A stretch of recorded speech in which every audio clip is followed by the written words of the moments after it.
I'm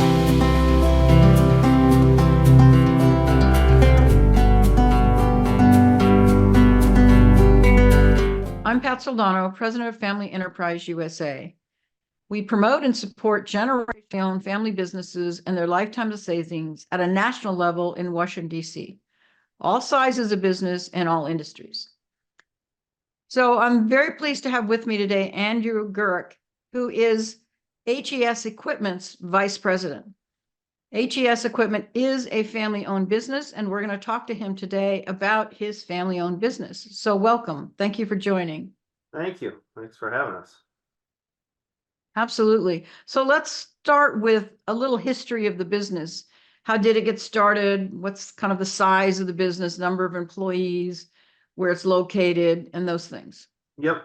So we're located in Holland, Michigan, kind of southwest of Grand Rapids. A lot of people know where Grand Rapids is. We're right backed up against the lakeshore. So it's kind of a lakeshore community. It's small. It's not too small, but smaller community. We started, my dad started with my grandpa, kind of a partnership back in the late 80s. Just kind of buying and selling smaller equipment, backhoes and dozers, stuff that you could haul behind a pickup truck type deal. And then it slowly grew. My dad was running a muffler shop at the time, and it grew to the point where it had been too much for him to take on both roles. So then he sold the muffler shop to an uncle, and then we were starting to buy some bigger stuff. At this point, I was just a wee little guy, you know. And at one point, my grandfather said to my dad, when my dad bought his first semi truck, and Grandpa was more of a hobby guy, you know. And he's like, "Oh, we have no business like getting into this big stuff, you know." And at that point, Dad just said, "Hey, I'm gonna buy your section out, and I'm gonna take this thing and run with it, you know." So so over the years we grew. We were working out of our barn at the house. We converted our barn, an early, if you can imagine, an early 1900s barn is what it was. We converted it over to a shop, and that was our shop to start out with. And we had a small parking lot here with a mobile trailer on it, buying and selling out of that. And so it just slowly kind of organically grew. And we got about 25 employees now, between, you know, the trucking side of it, logistics and sales and service and stuff like that. So what would you say your biggest impediment to growth has been? I mean, you've been growing since the 80s. That's quite a long history. So you're what, 45, almost 50 years old at this point. So what's been kind of the greatest impediment to that growth? You know, right now it's I would say our biggest struggle was just you know, we've always kind of ran footloose and fancy free. So setting up structures and being able to structure ourselves, you know, as a business, and we're slowly getting there. It's taking time, but we're growing that way. It's a new it's kind of a new thing for us. But you know, setting up structures, personnel, you know, finding the right personnel, people that really want to work and grow with the business, and being it long term, you know, finding that skilled trade workers is very hard to find right now. We got a great group of guys that we're going to hold on to as long as we can, you know. But finding them skilled workers that want to get their hands dirty, learning some of the new technology that's out there with all this emission stuff is you know, is an ever evolving thing. So. Well, so you talked about how difficult it is to get workers, and we hear that from other family business owners. And so to that point, what are some of your workplace issues in addition to, you know, getting these skilled workers in the first place? Growing the business, you know, right now we're looking to expand and build a bigger building.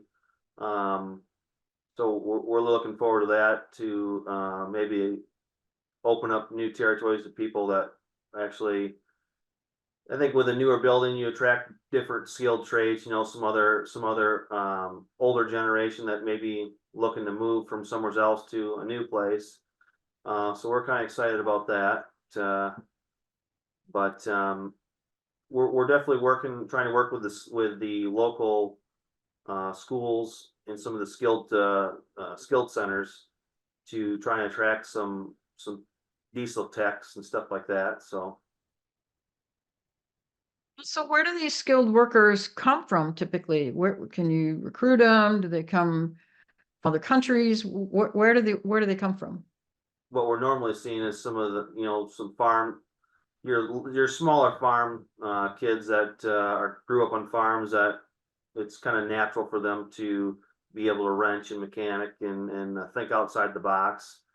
Um, those guys just come kind of natural when it comes to that stuff for them. But we're trying to attract some of the younger kids, especially in the high schools, to say, hey, there's an avenue here. There's a lot of money for you to be made as a skilled trades mechanic. So we're going to our local schools are having some different skilled trade days, and we're actually having one at our shop here in February. There's going to be a group of kids coming in just to kind of see what the atmosphere is like, what it is to be a mechanic and work on equipment. So we're trying to attract kids that way and to say, hey, this is where you can start and this is what you can do and work a hard day's work and feel good about it. Do you train them? I mean, if they have no background or experience in being a mechanic, will you train them to do the job? Yeah, so like if we gotta send them to a trade school, we'll work on doing that. We encourage them to go to the local tech center, for schooling if they've got that option. So that's always encouraged. But yeah, if on the job training, that's how I learned. And when I grew up, I was a mechanic for many years, working and wrenching and welding, and it all just came by working alongside somebody and just learning, picking it up.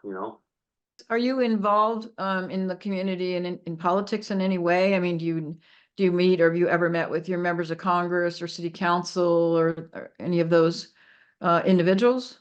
Yes, yeah. So I've met with state legislators. I'm a delegate.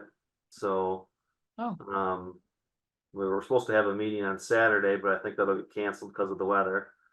Um, so there's always some interesting stuff going on locally. when you meet with them, do you talk to them about your business and how they could help you? I mean, I'm assuming they would even ask you that. How can they help you do things that would really help your growth? Um, when it comes to business and stuff like that, I mean, we talk about some of the tax code, the succession planning, estate tax. I know there was some stuff in regards to small family farmers. I know that was a big thing for some of our local guys. If grandpa passes away and hands the farm down, what's that going to look like if they take that step up exemption away? Well, so to that point, have you within the family done succession planning? And just as importantly, have you done any planning preparing for the estate tax? We have, yep, yep. We've got that. My younger brother Eric pretty much takes care of all that part of the business for us. But yeah, we've done succession planning, estate planning. And how do you work with your community? We found that most family businesses are very giving, very philanthropic, maybe with their money or their time or both. Are there particular community organizations that you and the family, the business supports? And if so, how do you support them? Yeah, so we probably should go back to my father. We didn't really talk about this. I didn't touch on it, but my dad passed away in a tragic accident in 2000, November 1st, 2016. And he was a huge advocate of the 4-H program. And we were also involved in 4-H, but he was big into supporting kids and kind of trying to help them with their goals, and 4-H is one of those ways to get there. So we always go to all the local 4-H shows, and Dad would buy too many animals, between cows and pigs and goats and rabbits and all that stuff. And most of that stuff, he'd buy it and then he'd donate to like Love Inc. or whatever, and they would take care of getting rid of the animals and figuring out where to go with them.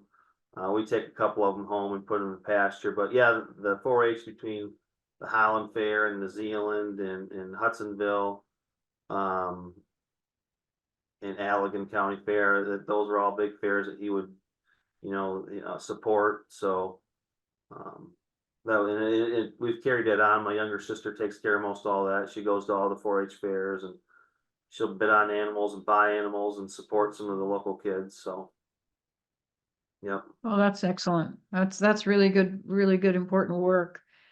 Well, let's go back to your dad. I'm sorry that he passed away from a tragic accident, and that must have, in addition to being such an emotional, difficult time, I'm sure it was difficult in terms of succession planning, because you certainly didn't plan for that. So Right. how has that affected the family and the succession planning and in the estate tax? Because I'm assuming, you passed it on from your grandfather to your father, right? And so now you have this not a probably very efficient succession to the next generation. Yeah, so my dad was the one that passed away. He had pretty much everything in line early on, and so my mother is the sole ownership. Well, I should walk that back. My mom, at the time my dad passed away, she was the sole owner, and then since then we've bought in. So it's my mother and my two brothers and sister. So we're all involved in the business.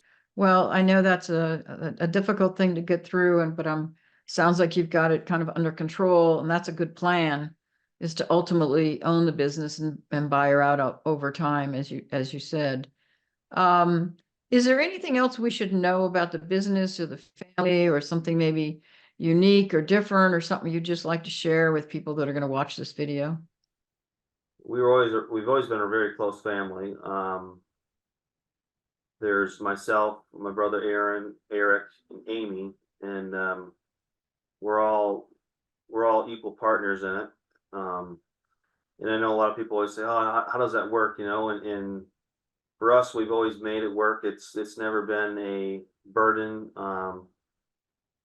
and it's never been about, like, I know some other companies, some other family companies, it's all about the money. And for us, it's always not been. It's been a vehicle to get us to where we want to go. And a big thing with us is we like to, with the community is a big thing. Other than 4-H, we like to help with, our local churches and different ministries, and helping those out. So it's always been about the bigger cause. You know, we believe we've been blessed with this company, and it's not necessarily ours, but it's something that we've been given to take care of, by the grace of God. So as it pertains to like a family, we've always been real. It's worked very well for us just to get along, and we have some arguments, but for the most part, it works very well. And it's, for some people, some families I know in particular, just it doesn't work, But for us, it's always been very easy to get along and to make things happen and to be successful in that manner. So we got a place up at Silver Lake that when we're not working on the busy holidays, we'll all get together under one roof. We got a barn up there that's they call it a barn-inium, but it's a barn with a couple. It's got a kitchen and a couple bedrooms and bathrooms and all that stuff, and we'll spend the weekend together, and we spend a lot of time up there with the kids, because I got three younger boys, and my brother's got three younger boys, and then my brother Eric's got a boy and two girls. So all the cousins get together and have a blast. So that's something that we've talked about, going back to succession, is how if the kids want to get involved. That's a whole nother aspect that we've got to look at, because I'm sure there'll be some that want to get involved and some that don't. But we want to leave that up to them. For us boys, Dad never pushed us into working here. It was always something that was available, but we were either going to be in or be out. You know, and I worked somewhere different before I worked here, and then same with my other brothers. But we all ended up back here at the same spot. So I kind of want to leave it that way with my nephews and my kids. But how to structure it, you know, because if they all want to jump on, which they all right now, they all love getting behind the wheel of a piece of equipment or you know, forklift or something, and they'll be out here driving throughout the yard on Saturdays or late weeknights, and they all seem to show some interest. So we'll see. They're young yet, but time will tell. But that's one thing that we're like, how are we gonna grasp that and transition that as they get older? Well, this has been very interesting. Appreciate you sharing so much of your family and your history with us. Sounds like you have a wonderful family. So kudos to you all for making that happen. Appreciate your time on this video. Thank you so much for joining, and I hope you have a great rest of your day. Yeah, you too. Thank you. All right, take care, Andrew. Bye-bye.